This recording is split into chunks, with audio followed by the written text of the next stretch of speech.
I like to say that a nurse's existential crisis saved my life. I usually went to my primary care provider twice a year. I have Hashimoto's disease, which is a thyroid disorder, and I need to get blood work done every 6 months to check my thyroid levels. So I was just there for that. I went into the exam room, and the nurse seemed kind of down when she was taking my vitals and all that. So I just started talking to her and just asking her how her day was. And she said she was feeling really depressed because it was her 30th birthday, and she thought that she would have accomplished a lot more by that time, and she was feeling really old. So I was trying to make her feel better, and I was like, hey, I'm 41 and I feel like my life is finally coming all together. I have everything that I want. I've accomplished a lot of stuff. I feel really good. You have something to look forward to, basically. And while we were having that conversation, the doctor came in and she was just listening to the conversation, and she's like, yeah, you don't look like you're 41. You should get a mammogram. And I was like, okay, cool. And she's like, yeah, when you're over 40, you should really start getting them every couple years. I went to the local hospital. It's a small neighborhood hospital that I've gone to a couple other times for various things. And I was a little bit worried about it at first because I've heard all these stories about how it's painful, and I had a really large chest, so I was worried about that. So basically you go into the hospital, you check in.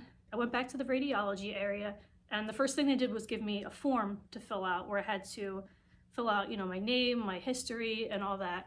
No family history, no symptoms. I'm just there because I'm over 40 and it's time. First, there's like a little waiting room where you change into a gown. They always give you a gown that opens in the front, so you can always have access to your chest. And the room was decorated really pretty, which I thought was nice. They had these pink paper hearts and butterflies that were on the wall in the shape of one of those cancer ribbons. So I go into the main room after changing, and it really wasn't that big of a deal. It was not painful. It was a little bit uncomfortable, but I was pleasantly surprised. So I stood against the machine, there's like it almost looks like a Tupperware container. And so you just put your chest one breast at a time on top of this platform, and it kind of squeezes down on it. And like I said, it doesn't really hurt that much. And then they tell you to get in a bunch of different positions, and they take a bunch of different angles, bunch of different photographs. And then that was it. That was done. So I left the hospital. I'm going on with my life, and everything seems fine. And then I get a text letting me know that there's a new message in my chart. So I log on. I'm not expecting to see anything wrong, and it says abnormal. And I was like, wait, what? Abnormal?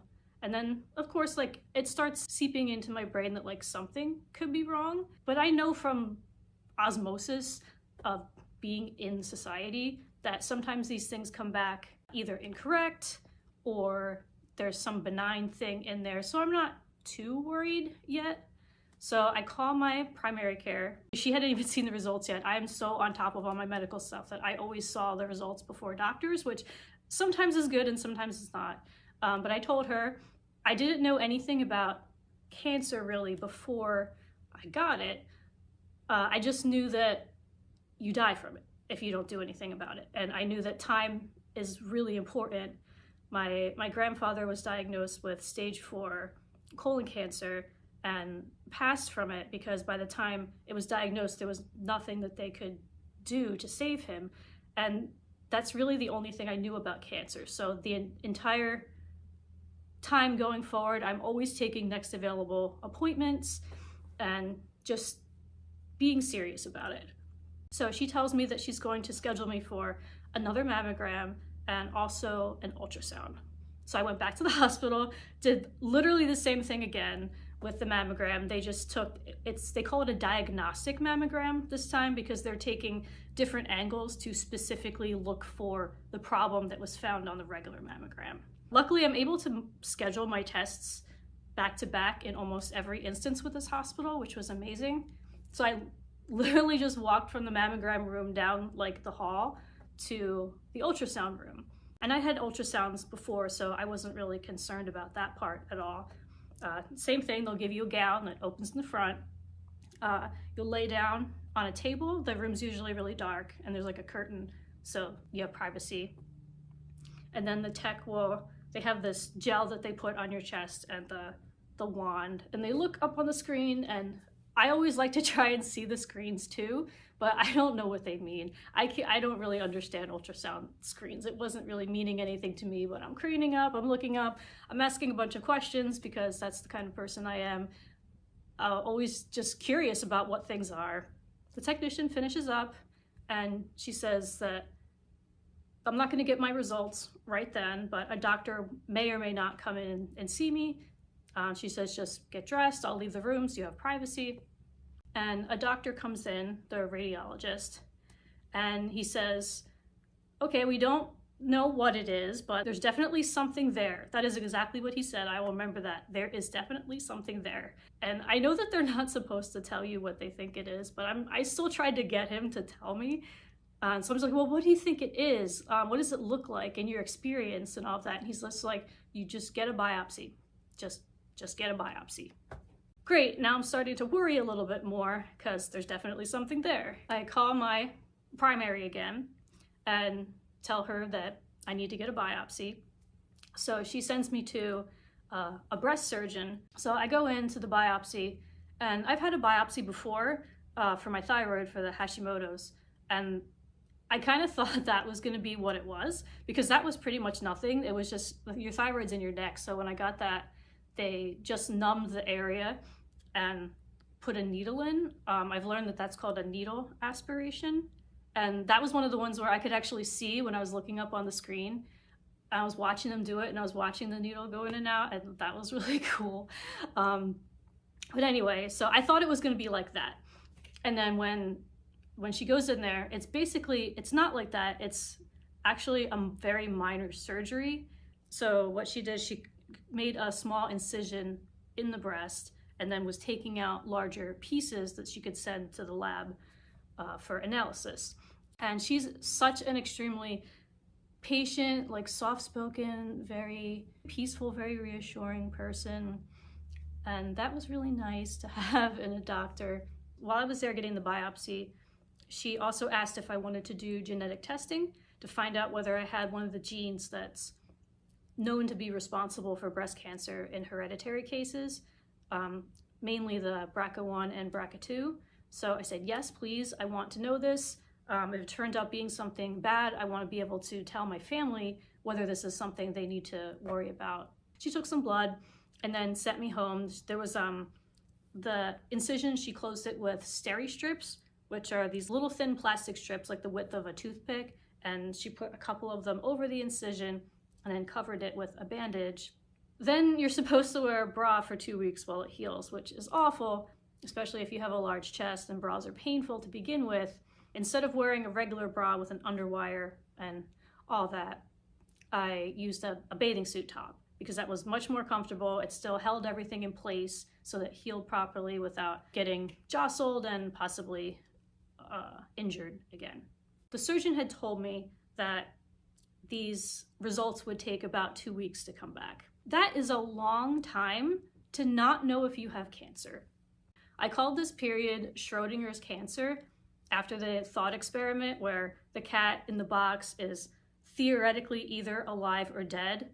It's both until you open the box and find out if it's alive or dead for sure. And that period of time was the most depressed I was during the entire cancer ordeal of like everything, was that initial 2-week period, because the not knowing like is awful. Your brain just goes to all these places. I'm the type of person that's extremely proactive, and like I said, I was making all of my appointments were next available. I was not messing around. I wanted this to be like done like super fast, which I had to learn patience during this whole process, which I'll probably talk about later. I've had depression my whole life. I don't remember a time when I wasn't depressed.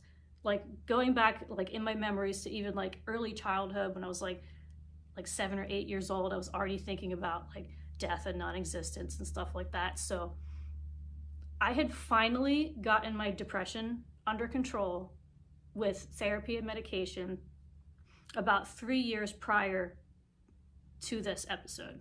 during those 2 weeks, I had my first breakthrough depression in 3 years. My family was very understanding.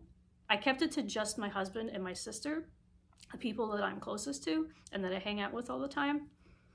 And they know about my depression. They understand that. They were very, very understanding. Most nights I would just sit on the couch and watch them play video games because I didn't want to play video games because I was too depressed. And you would be surprised, or maybe not, for how much the concept of cancer comes up everywhere in life. People are constantly comparing things or other people. They say, oh, that person was like a cancer. Or you watch movies and TV and there's always someone that has cancer, or they're talking about it, or it's on the news, or it's on social media. It's just always somewhere. One night we were watching Forrest Gump, and spoilers for a movie from the 90s, but Forrest's mom dies of cancer. And that was really hard to watch. That was kind of the first time I was just like, I could die. And it was funny, like my family they're looking at me for like cues on how to react to this. And I cried a little bit, and I was just like, it's okay. This is me feeling my feelings. That's something else that I said I had to learn patience. And I had been trying to feel my feelings because I'm the type of person, like I said, I'm very proactive. I like being efficient, and feelings aren't efficient. I know I shouldn't be embarrassed by having feelings, but I am a lot of the time. And I'm trying to get better at that. So I made myself a promise that I would feel all of my feelings during this period, whether that was depression or what. I would let myself cry. I would talk about it. I didn't want to keep it to myself.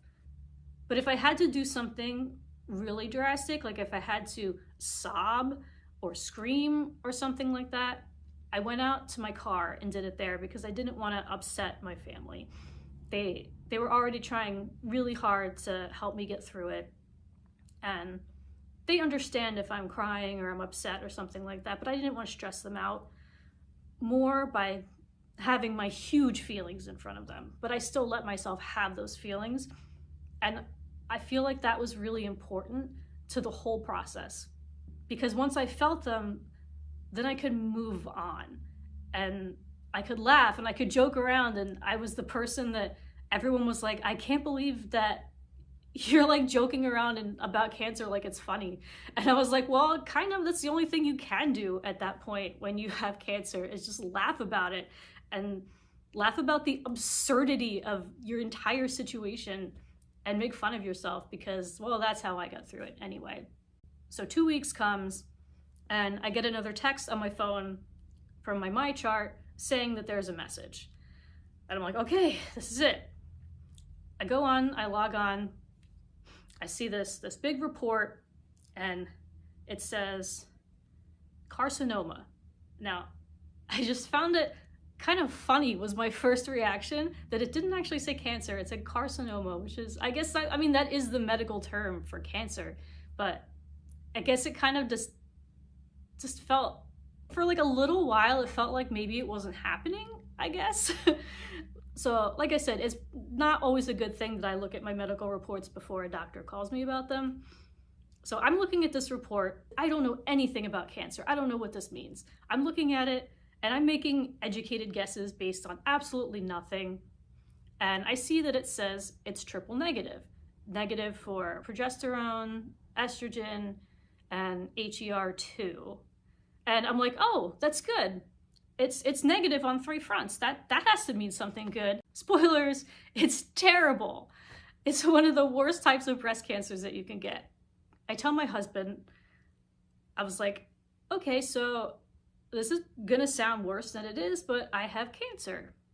And I just said it matter-of-factly, and that's the way I tried to be with it in general. So I'm talking about the report, and I don't really understand it. He's saying, it's okay, we're gonna get through it. My husband was a rock star during this whole thing. He was such a calming presence. I know he was worried beyond belief, but he would always tell me that everything would be okay. And I wanted to believe him, so I would just believe him. While we're talking, my surgeon calls and says, well, I see that you've seen the results. I guess they can tell on my chart whether you've actually looked at them or not. And she was very calm. She was like, well, obviously this isn't the result that we were hoping for, but we can treat this. All right, that's it for now. Next time I will talk more about the diagnosis and what it's like to prepare for cancer treatment.